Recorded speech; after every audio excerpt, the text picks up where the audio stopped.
salon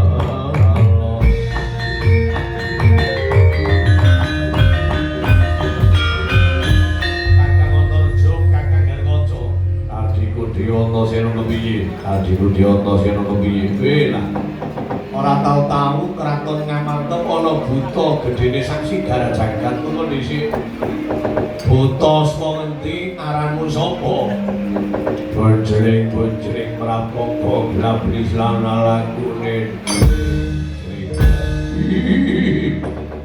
Antasena aja pangling karo aku lho kok ngerti marang aku yo Kang Antarja aja pangling marang aku lan Gatotkaca waspada nggih jatine manapun kowe pepundhen wing Ngamarta Prabu Puntadewa karana kebranan ngrasane ngatiku bapakmu lan pamanmu Si Bagus Janaka siragil kembar karep nebus dosanipun Gulu nanging sejatine mono kono ki ora rumangsa ndarbene kelumputan ing atase mung mangsa semedi tak rewangi riala tak rewangi boyatin nuwun marang Gusti Kang Kita Jagat murid eyangmu Pandhu lan eyangmu Madri bisa tinampa nang kasuwargan kumalan dianggep lugu bapak werdrangkek cemplung kawah kula pun warep nyuwun pamit nggih ngobrak-abrik kayangan Suralaya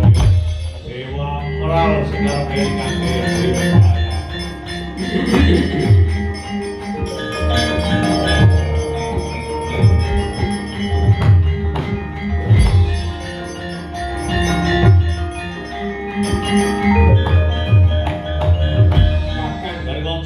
Yayi Antasena kepiye? Kakang Antarja, kapiye Yayi Antasena kowe pancen jaman saiki jamane akeh mendol wedhus.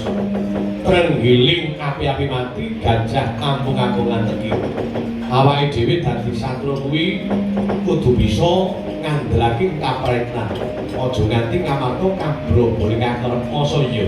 Ngatasi Puntadewa. Bapak Werkudara paman pangeran lan paman kembar. Mung padha mangsa semedi nyuwun murid leluhure awake dhewe padha tampa nang swarga, lho kok malah ana dewa sing nyebut ratri. Iki